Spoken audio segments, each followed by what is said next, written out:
Hey guys, welcome back to the Captain's Vlog. I'm naked today, no glasses. Ben convinced me. Ben Gleib's my guest, and Henry Horse. Look at Henry Horse right here. Henry Horsey! That's right. Look, the eyes are the windows of the soul. And so 13 years of the Captain's Vlog. First puppy appearance. Oh, okay. And first time no glasses? Maybe I've done a few. Well, I was going to say I'm honored, but I just feel cheap. Yeah, well, you know, I try to make all my guests feel at home, so I do say a lot of things that might not be exactly true, how famous and funny you are, but you know, hey! Oh, shit. Ben Gleib. It's your ticket sales, baby. Off the Hook Comedy Club, star of Idiotest on Netflix, which is a cool show, man. Thank you. How much prep do you have to do for the show? Like when you huge do, right? amount. Do you do a lot of research about it? I work very hard on every episode. It's just shared, I think, to my personal page. Yeah, so now share it to the now share and then share. I don't know why I did that. And then go share the page. Oh, I see there. You can do that now. That's what Yeah. So we're teaching Ben. I love that. Ben's a master of social media over here with all I just didn't see that part of the button. I'm very adapted to this. No, I work crazy hard on every episode of Idiotest. After season 1 I was head writer season 1, but I became the co-executive producer as well. Yeah. And I work on every single test on the show. You do? Every single test. I write some from scratch, and then our other writers write most of them from scratch, and then I work on every one. I take them, we debate them. We'd spend an hour and a half, sometimes, or a week. We'd come back to a test. Really? Until I was happy with it, because I didn't want to ever go on air. It's my face out there. I don't want to go on air with a test I didn't believe was the best we could be, the one that I could personally defend. And so I worked really hard with our other EPs, Craig Brooks and Aaron Solomon, and making sure that the show was as good as it could be. And who's like the smartest guest you had on there? I don't know, because it's mostly just regular people. I don't know their names. I don't care about. But I mean, people. like, you see some people were like crazy smart, or no? Yeah, there were some like Mensa people that aced it and did pretty darn good and won 10,000 pretty easily. But as far as celebrities, who was the smartest? Eliza Schlesinger was good, but then she panicked when there was math in one question. It wasn't even math. She just saw numbers and freaked out. And it was a trick question, and she didn't realize it. She was partnered with Russell Peters, and he was not great at it from his memory serves. I think Tiffany Haddish was pretty good. How'd you come up with the idea? It was not my idea. It wasn't. So I did not. They just offered me to host it. Why did they pick you? That changed my life. How did they pick you? How did they know that you were going to be very talented, good at that? It's a good question. I think they didn't know. Why did they not pick me? You know what I'm saying? Well, you live in a small town in Florida, right? Very far from everything, and you like to wear your glasses, and they don't allow you have to on camera in studio. This is true. Which is why Ben clearly made me wear no glasses today. Yeah, I want to see your eyes. I want to see my eyes. I wear blue, so it popped my eyes. I want to protect my cornea and my retina in the sun. Well, I feel like you got tint going on in all your windows. I feel like you're over worried about it for no reason whatsoever. But yeah, they didn't know that I'd be good at brain puzzles, nor did I, and I wasn't actually very good at them ever. But they knew I'm a good host. I trained my brain. Like, I didn't even understand why the show was called Idiotest, and they gave me a bunch when I first got the job to study. Yeah. The very first test, it was like, touch the down arrow, and I'm staring at it, and I can't find a down arrow.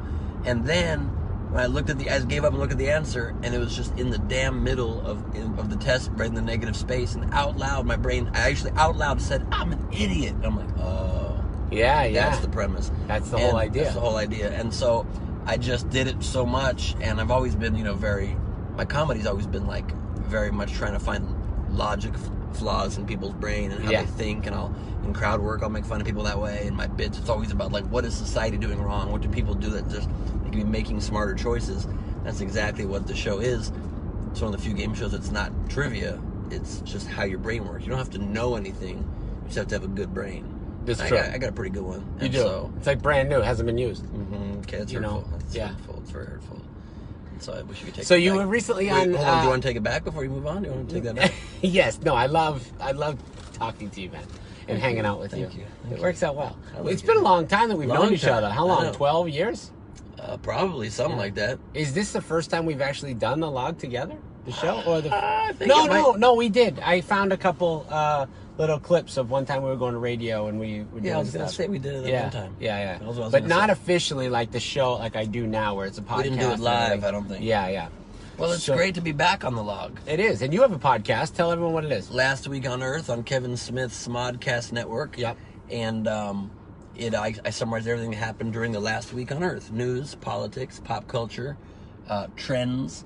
I have not done it in a few months, but you guys have 7 years to catch up on. So yeah, there's a lot of episodes. I've had crazy guests. Like, I know you're booking big timers like Ben Gleib and Josh Wolf. Correct. Great bookings. Correct. But I have had guests like Bryan Cranston. Oh yeah. Bob Odenkirk. Very cool. Meghan McCain, Blake Griffin, Moby, Kevin Smith, Sophia Bush, Chris D'Elia. You know, I've had the gamut. Adam Devine, Eliza Schlesinger. You know, we had them on. Yep. And I do solo episodes a lot. Which is cool. I'm lonely, Captain. Do you go to a studio to do it, or do you have your traveling little setup? I had traveling setup, and I do it in my house usually. Right. And I used to have an engineer. I don't do that anymore. I would like to maybe, I don't know, I would like to maybe join one of the big networks. I'm on Smodcast with Kevin Smith, but I feel like he would be fine with me taking it to one that's maybe more political or more news-oriented. Yeah. And so we're going to see what's up. So you've been doing stand-up now for how many years? 15? 19. 19. It's my Wow. 19th year doing stand-up. And tell me about, like, the first time you got on stage. How did that work out? My first set on a stand-up stage was the LA Cabaret Theater. It was a open mic in the Valley I did summer during college. What made you want to just say that you wanted to do stand-up? I wanted to do it since I was 5 years old. Okay. I knew I wanted to be a comedian and a TV host and an actor since I was 5. And so what was it that actually made you want that? It's just, I don't know, something about entertaining people always seemed like the most fun job. It seemed very appealing. I knew I'd be good at it. I was always good at making people laugh. And it seemed like just your life would be fun if you did that. I didn't realize how much work it would be, but it just seemed like a fun life.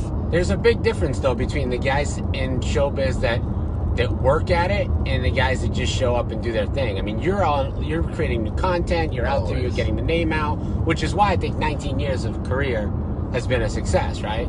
Like, some guys just literally show up, call it a day, and that's it. They don't do anything else. Yeah. I mean, you're marketing, you're out there. You're a one-man corporation when you do stand-up these days. That's right.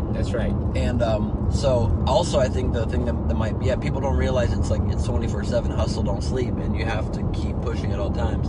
And the one thing I think also made my mind this like comedic and entertainment brain is that my parents were just always real chill in this way. Like, I had a bedtime like any other kid, but that just meant I had to go to bed. Right. I had a TV in my room with cable TV. Sure. And I never had to turn it off. So I've been a night owl since I was 5. I was watching like SNL and Kids in the Hall and SCTV and Johnny Carson and Dave Letterman since I was like 7 or 8 years old. So it just made, like, I never was that into like cartoons. Like, I wasn't either, right? I was watching like cooking and fishing shows. Oh, were you? And I was never like cartoons. Planes while you own a restaurant, and I think so. You're a captain. Yeah. So I think that's that does play a big part, right? That is good water. What is it? The 105.5 the Beat water. Water 105.5 the Beat water.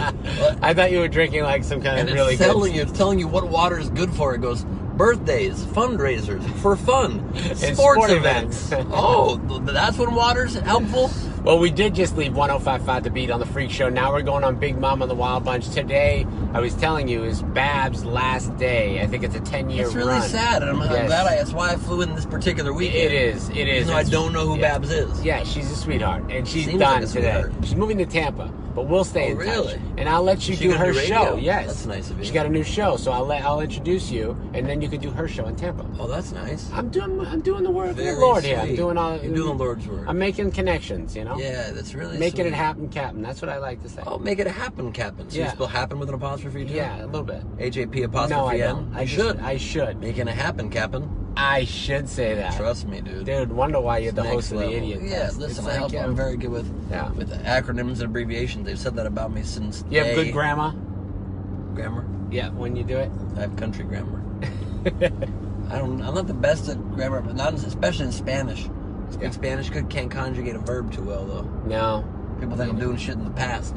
Yeah, it comes out that way. Mm-hmm. It does. I get it. It really does. Yeah. So we're doing shows at Off the Hook. Tonight through Sunday. Tonight, you have one show at 7 o'clock. Yep. And then 2 on Friday, 2 on Saturday, 1 on Sunday. Yep. How's that? How's the travel work out for you? You've been doing this for a long time. Do you just want to stay home certain weeks, or you still every week hit the road? No, I don't hit every week. I'm not a road dog in the way like some of the guys that do 45 weeks a year are. Right. I do like 20 to 25 weeks a year. And you're happy with that? Very happy. Because you're doing shows and you're creating new pilots and... I do TV stuff. You know, I just did an episode of Late Late Show with James Corden, and I just... he seems really cool. Like, I haven't never met him. He's great. Jimmy Fallon, I've met a few times. James Corden, I'm a fan. It's absolutely incredible. Yeah. I'm so excited to meet you. Captain Brien, oh my God. It's just so exciting. He needed a guitar. The greatest. He showed up for a gig without a guitar. We walked into Guitar Center. Really? And they're like, dude, it's Jimmy Fallon. He signed like 4 guitars, and they're like, take them all. What? And he signed guitars on the wall. They give him free guitars? To use, yeah. But they're like, give it back. Damn. He kept one. That's cool. Pretty dope, though. What is that, a buffalo over there? What the fuck is that? I don't know. Is that a bull? Just another day in Florida. Jesus. You know, that's how it is. He's gonna get eaten by a gator. So James Corden, Corden, and then I just did a cameo in Jay and Silent Bob reboot movie as a half Jay, half Silent Bob. Jay was hybrid. here. We did the show. That was cool. Is that fun? Yeah, really good. That's cool. Yeah, his wife Jordan's the best too. She was intricately involved in helping him out with the stuff. Too. Yeah, she's a killer producer. She produced the whole movie too. Really? Yeah, the whole Jay and Silent Bob. Yeah, I didn't know that. So what do you like better, the stand-up aspect or the TV and kind of like the behind-the-scenes stuff? Where, for me, it would be maybe getting the deal, like raising the funds, like getting the money. Right. Like, so you do some of that too. Still, I do you some of that stuff too. Yeah, I'm a good producer. I do not like it. I do it out of necessity. Right. It's hard to find good producers out there. Yep. So if you have the skills, you got to do it sometimes yourself. If you want the job done. And if you want it done right and you want to get it out there, you 100%. Yeah. But I don't love to do that. I wish I didn't have to do that part. But I'm happy to do it when I need to.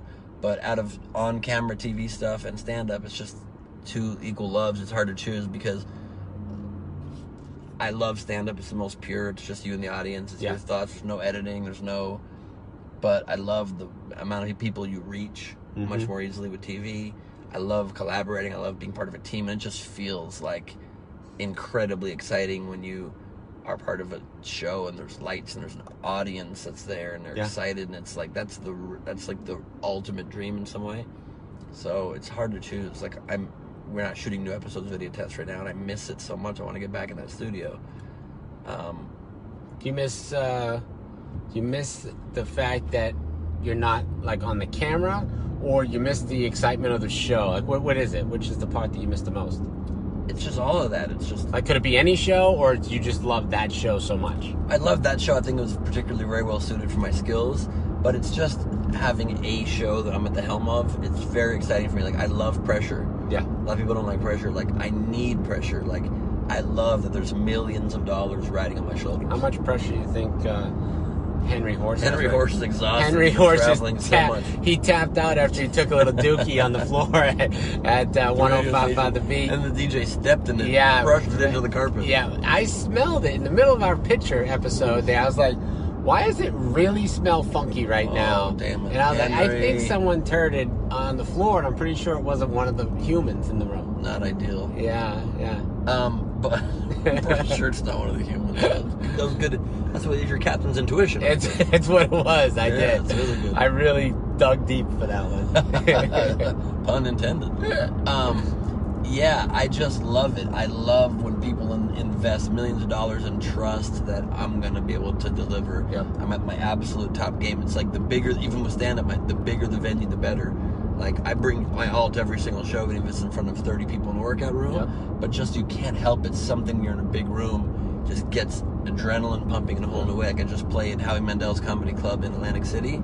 I walk in, and it's 1,200 seats. Really? And I felt like you just feel like more of a star. You have to step up because you're like, wow, this is a big old stage. So they still call it the Howie Mandel Comedy Club? Yeah. It's 1,200 seats? Yeah. Well, they're not filling those seats. Yeah. And they close the back with a curtain. But, I was getting like 400, 450 people a show. That's a good crowd. Not bad. Big crowd. Yeah, it felt huge. Right. It was really nice. And just like huge, tall, normally you don't want tall ceilings in comedy, but this one was fine. Yeah. When it's like a big old arena Theater, vibe, you don't mind. Right, exactly. I love doing even with that, I love doing arenas. Yeah. Like I'm very lucky that I got to have the experience of playing arenas because most comedians will never have that. Right. But with Dane Cook and Chelsea Handler, I got to open for them. That's right. And play up to 12,000 people a night. You still talk to Chelsea? Still talking to Chelsea, yeah. Yeah. How's she doing? She's great. I just pulled off a big event. Does she know I'm single yet? You know, that's a good question. You two would actually be kind of good together. She should. Yeah. I could see you two being good together. Yeah. She likes business people. She does. Yeah. Huh. And I'm sure she would not mind that you have your own vodka line either. That's true. She would not mind We that. could create one for her. Oh, that's an idea. Yeah. Why hasn't she done that yet? Because she hasn't hooked up with me yet. Chelsea Handler knockout vodka. She has. It knocks you straight out. That girl drinks, man. Yeah, that I know. girl likes she to party. It, right? I love that about her. She'd be a good endorser of the product. She's just incredible, man. Like, I had a really fun experience one time, or I take it back, a terrible experience, but it's a fun story that I sometimes tell on stage. Sound like you're about to go onto that car right there. Yeah, I trust you, but you I said like you to keep it. Yeah, maybe nervous. I like to keep it on the edge on the log. Mm-hmm. I want you to walk the plank if you have to. I like that. Are you a captain or are you a pirate? I'm a captain. Okay. I'm a captain. I run the ship. Okay, fair enough. Yeah. So I was, we were flying back from Philadelphia after doing a big arena in Pennsylvania with Chelsea, and she rents a private jet, and we were drinking vodka on the airplane, and we were drunk, and Chelsea says to me, there's like 6 of us in the airplane, cockpit, open cockpit, you see the pilot and the co-pilot there, and she says, Ben, why don't you go and see if the co-pilot will give you a blowjob? Okay. And I was like, hard pass, thank you so much for the offer. Was it a guy or a girl? It was a guy. Okay. And so I was like, no, not interested, thank you so much. And then she goes, come on, it'll be hilarious. And I was drunk, and I'm like, all right. So I go into the cockpit of an airplane flying, 25,000 feet in the air. Yeah, no big deal. Typically normal. Yeah, and I'm watching, like, in the cockpit, and I say to the co-pilot, dude, this is going to sound weird, but Chelsea thought it'd be funny if you gave me a blowjob. Obviously, I don't want you to do that, but if you just kind of bobbed your head up and down, it would be pretty funny. Yeah. And he goes, I'm flying a plane. To which I replied, no, you're not. No, he's flying the plane. You're watching. You're just not doing shit right now. And he was like, fair. And he starts bobbing his head up and down. And it was instantly the worst moment of my life. So you finished. and then instantly the worst moment of my life, made only worse a moment later by I then turned back to see the reaction, and no one's paying attention anymore. I had him mime a blowjob on me for no reason whatsoever. The joke was over, and you were still okay. Worst moment Guys, of my we life, gotta end on that one. No one's miming any head on this show. This is the Captain's Log. My guest, Ben Gleib. You can see him at Off the Hook Comedy Club all weekend. Don't miss it. Get tickets, offthehookcomedy.com. And share. If you like this podcast, share it, damn it. And also, we're 5 stars on iTunes now. That's good. Please don't cuss, though. You're saying damn, it's not nice. No. There are kids watching. Okay, well, we apologize.